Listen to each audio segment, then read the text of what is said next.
Beaucoup d'entre vous aimaient la France pour sa gastronomie et pour son vin. Mais est-ce que vous saviez qu'en France on adore aussi la bière ? C'est d'ailleurs une boisson très populaire et de plus en plus de personnes décident d'en préparer chez eux. Aujourd'hui, nous allons rendre visite à Jérôme dans sa brasserie qui va tout nous expliquer sur la préparation de la bière. Bonjour à tous et bienvenue sur Expat Langue, la chaîne YouTube dédiée aux personnes qui apprennent le français pour s'installer en France, pour découvrir la culture française ou tout simplement pour passer d'un niveau intermédiaire à un niveau avancé. Moi, c'est Jean-Baptiste et je suis professeur de français. Avant toute chose, si vous trouvez que je parle trop rapidement, vous pouvez changer la vitesse de lecture dans les paramètres de YouTube. Ensuite, si vous ne comprenez pas tout, vous pouvez activer les sous-titres. Ils sont disponibles en plusieurs langues. Enfin, pour ne pas manquer les prochaines vidéos, je vous invite à vous abonner à la chaîne et à activer les notifications. Vous êtes prêts les busy learners ? C'est parti!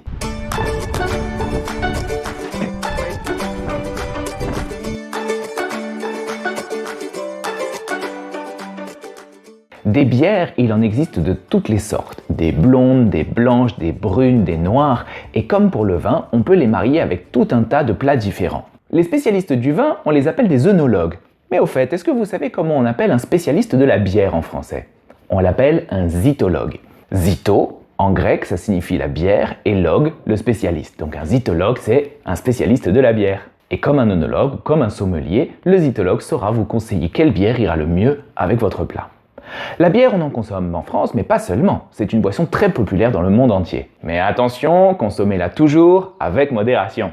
Dans cette vidéo, vous allez découvrir le monde de la bière et de la brasserie, et je vous emmène dans la brasserie Zoumaï de Jérôme à Marseille. Nous allons y découvrir les secrets de fabrication de la bière. Je vous emmène donc à Marseille.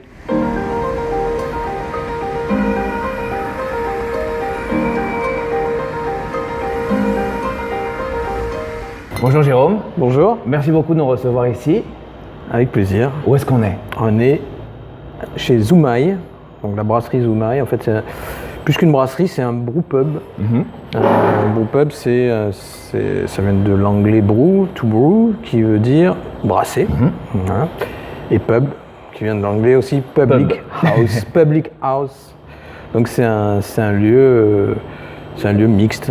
Voilà, où on fabrique de la bière, où le soir c'est comme un pub et en plus il y a des concerts, il y a des événements, il y a de la danse, il y a un petit marché tous les jeudis. Voilà. D'accord, un lieu vraiment très polyvalent et qui passe beaucoup de choses. Voilà, public house. Très bien. Comment est-ce que vous vous définissez ? Est-ce que vous êtes un brasseur, un biérologue, un zytologue ou autre chose ?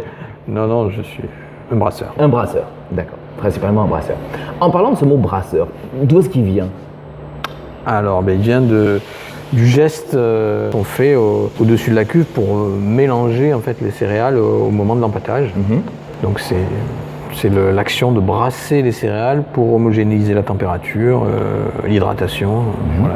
Alors on en arrive au cœur du sujet. La bière, qu'est-ce que c'est ? Nos lointains ancêtres faisaient de la bière avec du pain, avec un espèce de mélange de céréales. Aujourd'hui, la bière moderne, c'est de l'orge essentiellement et du houblon, de l'eau et des levures. Donc ça permet d'avoir l'appellation bière. C'est la base. Voilà, c'est la base. Okay. Après, on peut rajouter du sucre dans une certaine proportion, ce qui est beaucoup fait en Belgique. D'accord. Du sucre candi. On peut rajouter des fruits dans une certaine proportion, différents maltes. Donc nous on utilise aussi du blé, pas mal, de l'avoine, du seigle, du sarrasin. Voilà. On a parlé du malt tout à l'heure. Est-ce qu'on peut essayer de préciser ce que c'est que le malt ? Voilà, le malt c'est un grain qui a été légèrement germé quelques jours. Donc c'est des grosses machines qui vont humidifier le grain, puis le faire germer quelques jours. Et après, ça va être séché et torréfié plus ou moins. Cette opération permet en fait de libérer des enzymes qui sont à l'intérieur du grain.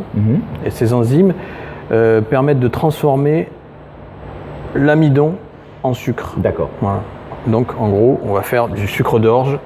La bière, c'est du sucre d'orge fermenté avec un peu de houblon. D'accord, donc si on résume pour l'instant, la bière c'est principalement du malt, du houblon et un mélange de céréales, donc principalement de l'orge, mais on peut y rajouter du blé et du seigle. Et C'est beaucoup correct. d'eau. Et beaucoup d'eau. Et beaucoup d'eau, effectivement. Alors, comment est-ce que ça se passe pour la production de la bière? Comment est-ce qu'on produit de la bière? Donc la première partie, c'est la création de la recette. Le choix de la recette commence par la levure. D'accord. C'est la base. Essentiellement. Ok. Voilà. Un style, une levure. Voilà. Ou un type de levure. Voilà. Le principe de la fabrication, c'est prendre du grain, le concasser, y mettre de l'eau chaude. Les enzymes transforment l'amidon du grain en sucre. Et après, on fait fermenter ce jus, ce mou. Et ce mou fermenté va donner de la bière avec de l'alcool et une pétillance. Voilà.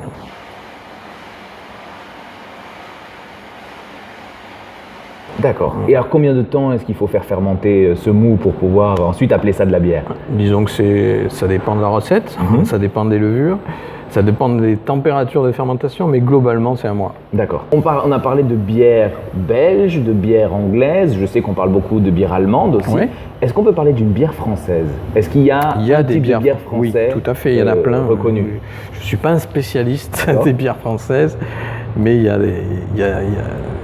des brasseries qui ont survécu, comme on en parlait tout à l'heure, des brasseries qui ont survécu et qui ont gardé le savoir-faire assez français. Donc on peut parler d'une culture de la bière française? Oui, okay. Oui, tout à fait. Okay. Mais ça reste des produits très traditionnels. Ok. Il y a quelque chose, la première chose que j'ai vue en arrivant ici, c'est ce bâtiment qui est absolument magnifique. Qu'est-ce que c'est ici que ce bâtiment? Alors, c'était un coup de cœur quand j'ai cherché un local pour produire. Je suis tombé en admiration devant ce lieu. C'est une ancienne carrosserie qui est très lumineuse, donc avec une grande baie vitrée, là, qui a servi de lieu de stockage pour une entreprise. Voilà. Puis c'est devenu un lieu culturel ça a été repris par quelqu'un qui faisait du design et voilà, des événements d'entreprise.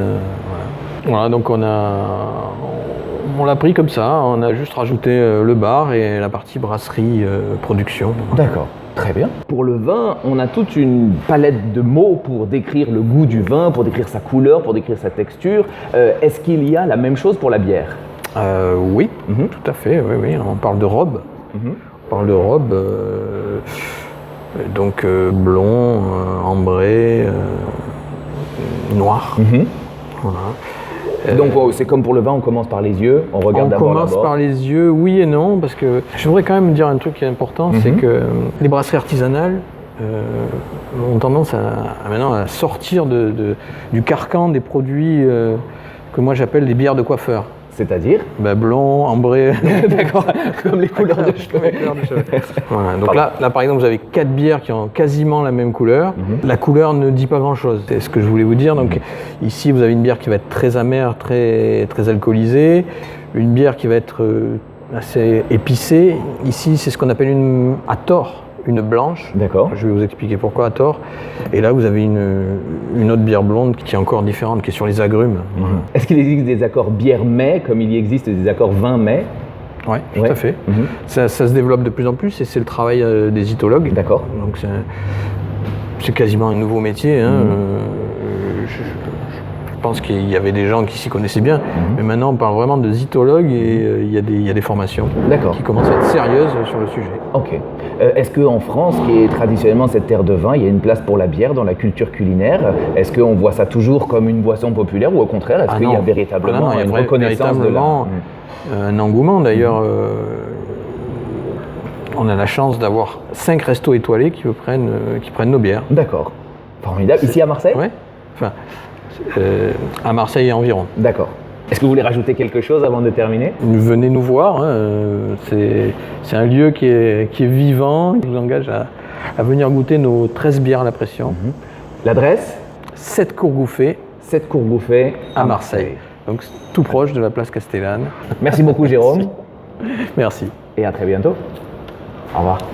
Voilà, la bière et sa fabrication n'ont plus aucun secret pour vous en français. J'espère que cela vous aura aidé et que vous me direz dans les commentaires quel est le type de bière que vous préférez. Quant à moi, je vous retrouve dans la prochaine vidéo et d'ici là, salut à tous et bonne chance avec le français les Busy Learners.